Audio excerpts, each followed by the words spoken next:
gorengnya bisa bertahan. Maksudnya ini salah satu usaha aku juga yang pas pandemi kan ketar-ketir ya, karena kan tutup, terus juga ya karena kan makanan tuh kena banget lah dampak dari pandeminya gitu. Dan alhamdulillah masih bisa bertahan walaupun pas pandemi itu ngos-ngosan banget ya. Dan alhamdulillah bisa ngelewatin itu. Ya alhamdulillah udah jalan Allah sih, udah ditolong banget sama Allah. Kemarin gimana sih Kak mempertahankan bisnisnya di tengah pandemi juga? Boleh? Kamu mau gabung? Mas Ken, Akhirnya berganti ini grand opening, pindah lokasi juga ya? pindah lokasi. Iya pindah lokasi, karena di sana kan udah 5 tahun, jadi kita pengen suasananya yang beda juga, cari tempat baru juga, tapi masih dekat sih sama tempat yang lama gitu. Dan gak berasa aja Allah udah izinin usaha ini buka udah selama 5 tahun di sana, di tahun ke-6 di sini. Dan di sini tempatnya lebih gede. Tempatnya lebih besar juga di sini. Secara tempat ini ya sayangnya. Iya. Dan masih gampang dicari juga di Bogornya, dekat, soalnya dekat sama tempat yang lama juga. Ya alhamdulillah lah masih Allah kasih izinkan setelah pasang surut di pandemi ya. Karena kan pandemi ya makanan tuh kena dampaknya masya Allah ya. Parah banget gitu waktu itu ya, untuk awal-awal ya. Tapi alhamdulillah masih bisa Allah kasih izin untuk bertahan, dan sekarang buka toko yang baru kita pindah ya. Jadi ini bukan cabang tapi kita pindah.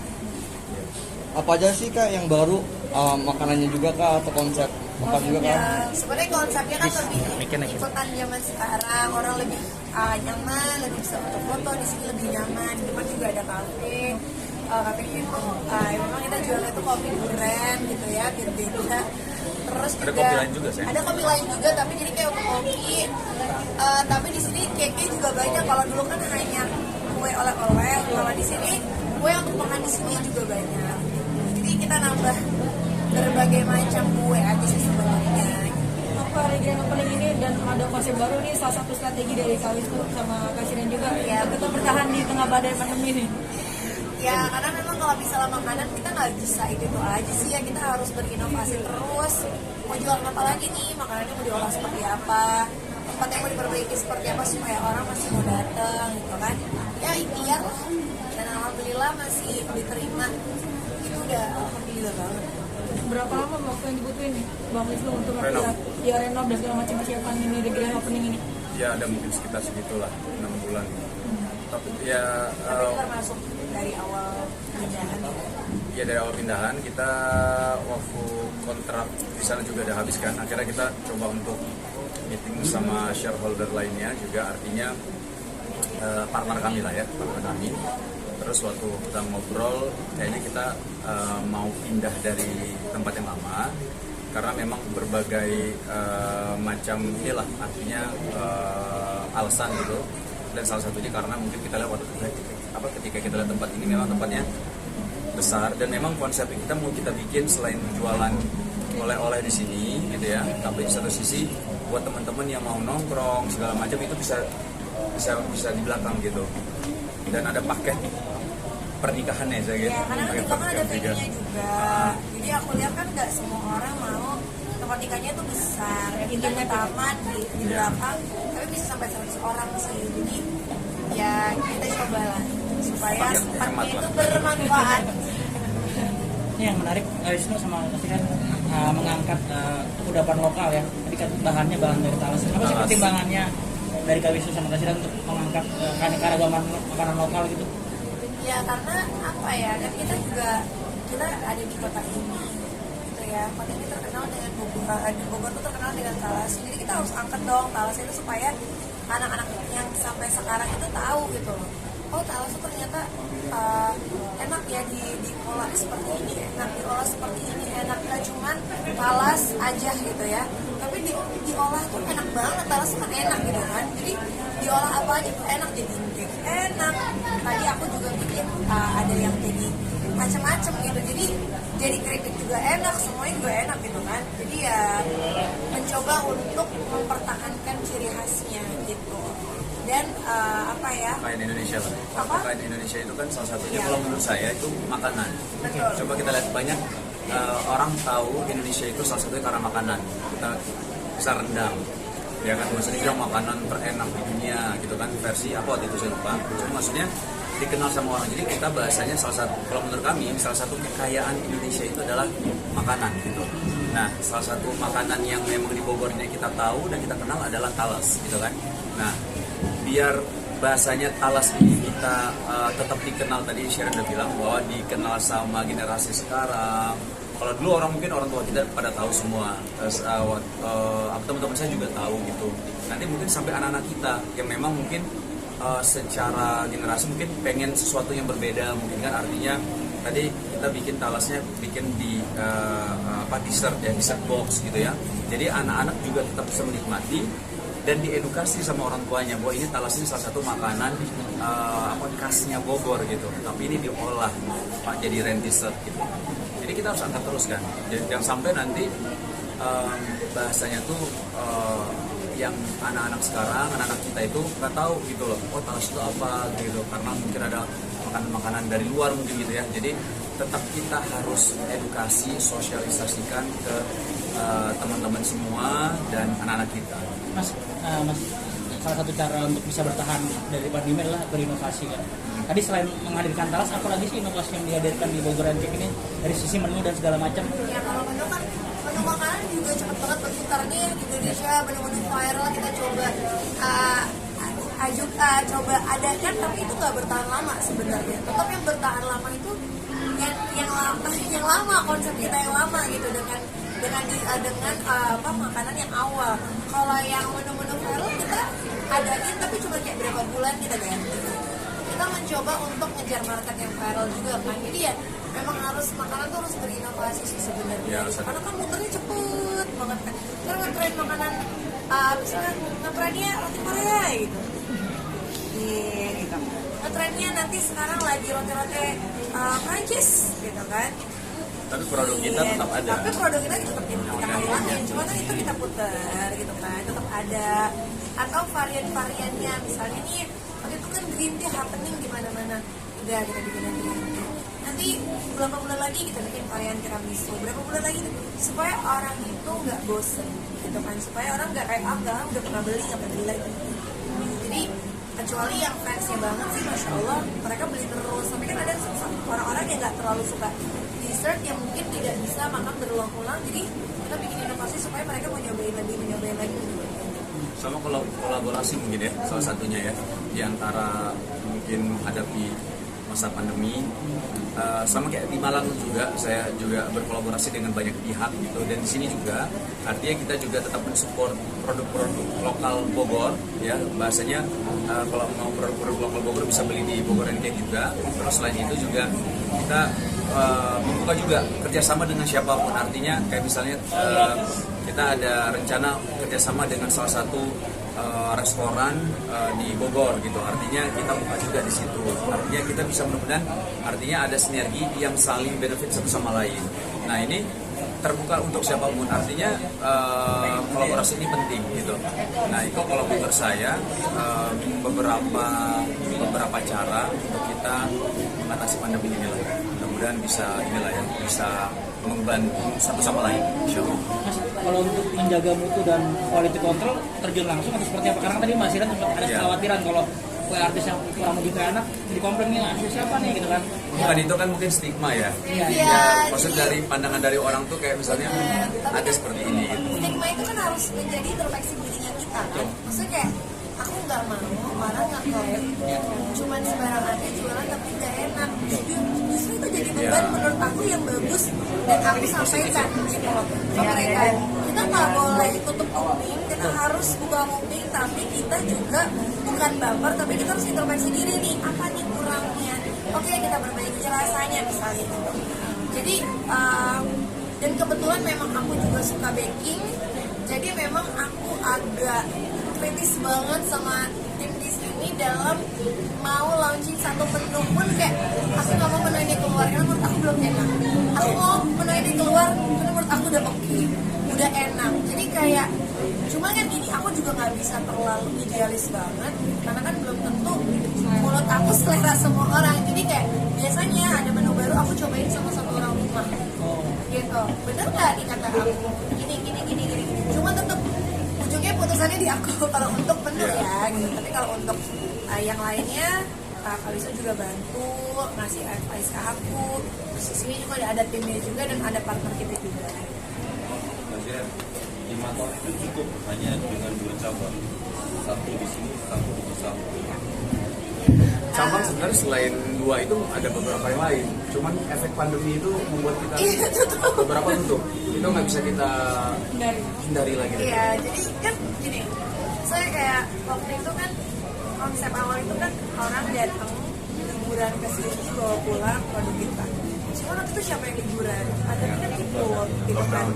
Itu yang bawa pulang bukan kita doang, tapi semuanya, hampir semuanya. Jadi kayak Stakeholder pariwisata lah. pariwisata tuh waktu itu masih Allah yang kena dampaknya. Jadi kayak alhamdulillahnya sekarang udah berangsur pulih dan makanan juga udah naik banget dan orang juga udah mau datang banget. Tapi aku nggak mau memaksakan untuk buka lagi beberapa cabang, tapi aku mau fokus sama cabang ini sama yang kalau di Cisarua itu kan sebenarnya kecil ya, untuk orang lewat aja beli gitu kan gitu. Jadi bukan yang segede ini, dan membuka cabang tuh nggak segampang itu juga dan nggak segampang itu memaintainnya sebenarnya. Takutnya tuh kalau aku sih orangnya nggak mau terburu-buru gitu, jadi kayak satu diterima satu banget.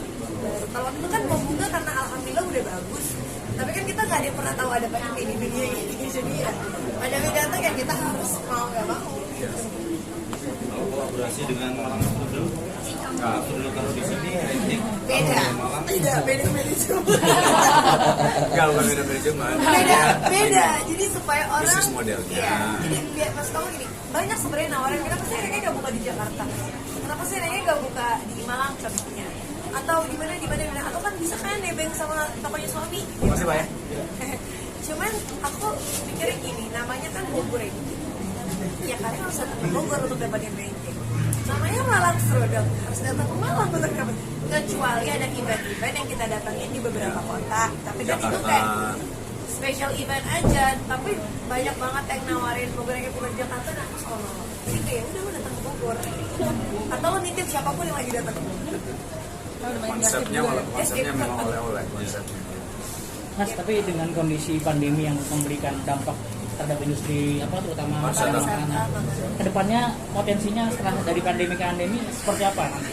Nah kalau misalnya dibilang dampak pandemi, waktu itu kan pernah ngobrol sama Pak Sandiaga Uno ya, waktu itu kita kan diundang podcastnya beliau, saya sama Shiren, dan beliau menyampaikan data yang ada bahwa dulu prediksinya ini industri pariwisata itu adalah industri yang paling lama recovery.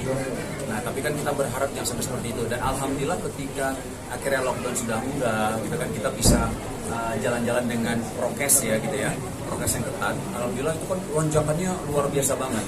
Kita lihat dari Ramadan kemarin, dari data yang ada itu penjualan aja untuk muslim fashion aja itu luar biasa besarnya. Karena apa? Karena kan diperbolehkan mudik kan. Nah, ketika diperbolehkan mudik, orang kan otomatis pengen beli baju, beli ini itu segala macam. Dan salah satu beli oleh-oleh, dan itu lonjakan yang sangat luar biasa. Nah, ini ya kita bersyukur pastinya. Nah, kalau dibilang setelah pandemi, biasanya kan memang kalau menurut kami ya, kalau kita lihat data yang ada juga ya, itu secara penjualan juga meningkat jauh pesat. Terus orang-orang yang dulu mungkin kayak misalnya nggak pernah liburan jadi liburan, hotel penuh, rata-rata penuh semua. Nah itu dari indikator-indikator ini aja kita bisa lihat bahwa semuanya pasti akan kena dampaknya, dampak secara positif ya. Misalnya ketika hotel penuh, otomatis berarti wisatawan banyak tuh yang berlibur. Nah pulang, budayanya kita itu beli oleh-oleh. Nah itu nanti akan berdampak yang beli oleh-oleh, berdampak kepada mereka lah ya, stakeholder pariwisata kayak hotel, restoran, kafe, terus theme park, tempat-tempat wisata, tempat kayak misalnya kalau di Malang itu Jatim Park 1, Jatim Park 2, Museum Angkut. Di sini juga banyak di Bogor itu ya. Jadi makanya kita berdoa dan berharap mudah-mudahan pandemi seperti tahun 2019 ya, pertama ya? 2020 kan? 2020 mudah-mudahan jangan sampai terjadi lagi, karena dampak kepada semua pelaku, bukan hanya pariwisata, tapi pelaku industri apapun itu kena dampaknya. Karyawan juga kena dampak, gitu. Banyak. Jadi ya kita berdoa dan kita terus prokes juga teman-teman semua, artinya untuk menjaga semuanya insya Allah. Tapi optimis Mas ya? Optimis harus. Akhir tahun ada di Jakarta atau Jakarta Surabaya Hot Cake saya di ya. Ada buka cabang Jakarta Surabaya lagi ya. Kalau Jakarta nggak buka. Cuma kalau ada Tapi event-event. sejak pandemi itu memang kita salah satu alhamdulillah lokasi jalan bertahannya itu karena kita jualan online. Ya, jualan online. Jadi satu Indonesia tuh bisa beli waktu itu kan, tapi memang menu tertentu aja yang memang bisa bertahan di pengiriman gitu, dan itu ngebantu banget, masya Allah, alhamdulillah. Karena tadi itu benar-benar kayak, ya maksudnya mungkin yang nonton itu yang pelakuin usaha juga yang, oh ternyata artis kena juga ya, iya semuanya kena, tenang aja gitu, kita akan bangkit bareng-bareng insya Allah. Itu benar-benar kayak sampai kayaknya kan itu nggak lama pandemi awal, habis itu Ramadan kan, itu kan kita harus ngeluarin THR segala macam kan, itu benar-benar kayak itu muter otaknya sampai ya udah pakai uang pribadi aja kayak gitu. Maksudnya banyak yang hal dipikirkan lah gitu. Jadi alhamdulillah sekarang sih udah masya Allah banget. Jadi alhamdulillah hikmah pandeminya kita tahu jualan online seperti apa besarnya. Mbak Siren, Mas Wisnu, salah satu strategi bertahan tidak hanya di tengah pandemi, tapi ketika banyak teman-teman artis kemudian pada terkapar bahkan tidak melanjutkan bisnis kue, tapi bisnis bubur and cake ini itu tetap jalan terus. Sebenarnya kuncinya apa? Selain fokus tadi, Siren kan nggak mau buka cabang di tempat, tidak mau buka cabang di tempat lain, meninggalkan dunia sinetron barangkali itu jadi pertimbangan. Ada nggak kali ini? Kalau menurut kami ya, bisa jadi salah juga ini dari sudut pandang kami lihatnya memang ketika kita bisnis oleh-oleh bukan hanya bisnis menjual oleh-oleh saja, tapi ada hal-hal lain yang kita perhatikan ketika dalam satu bisnis itu kan ada beberapa divisi kan, jadi ada marketing, finance, terus operasional. Nah, jadi ini harus kita perhatikan semua. Operasional itu kan nggak semudah yang kita kira. Mungkin ketika kita bikin satu satu brand gitu ya, ada mungkin ada satu hal yang membantu kami. Artinya kita karena kita dulu yang main sinetron di dunia entertainment, jadi ketika bikin satu brand mungkin dulu kalau secara kita membumingkan di opening itu alhamdulillah lumayan Allah bantu gitu loh. Maksudnya alhamdulillah Allah bantu untuk kita bikin satu brand gitu. Nah, tapi ketika makin banyak orang bikin, memang orang mungkin melihatnya jadi hal yang biasa gitu. Oh semuanya bikin, bahkan sampai ada yang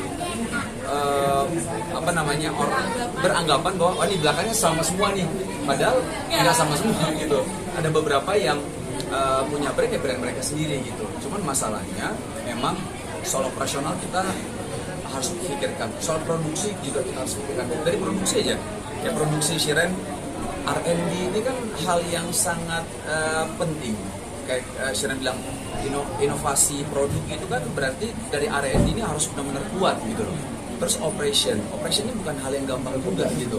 Jika mungkin secara marketing kita bisa mendatangkan orang-orang untuk datang ke toko kita, tapi secara operation kita nggak siap, itu bisa kacau balau gitu. Jadi banyak hal sebenarnya yang harus diperhatikan ketika bikin satu usaha kan gitu kan. Nah, alhamdulillahnya kami, bukan hanya kami, saya sama Siren, tapi ada partner kami juga. Artinya kita bisa membagi tugas lah. Artinya kami di ranah apa, saya di ranah apa, Siren di ranah apa, partner kami di ranah apa, sehingga kita bisa bisa sinergi satu sama lain, sehingga alhamdulillah atas izin Allah, tentunya atas pertolongan Allah, sampai sekarang ini bisa jalan terus usahanya gitu. Tapi kalau untuk bisnis F&B setahu kami ya F&B ataupun oleh-oleh, salah satu yang harus kita perhatikan adalah produk. Simpelnya, kalau produk enak, itu insya Allah jadi marketing yang hebat sebenarnya. Artinya kalau kita mau melakukan marketing sehebat apapun, tapi produknya biasa aja, susah orang balik lagi. Tapi kalau misal produknya enak, marketingnya nggak begitu kencang, insya Allah orang akan balik lagi walaupun butuh waktu gitu loh. Nah jadi mungkin kalau untuk orang ketika bikin produk oleh-oleh kah, kue kah, atau makanan kah, yang harus diperhatikan salah satunya adalah produknya. Karena produk yang enak itu adalah marketing yang hebat kalau menurut saya gitu.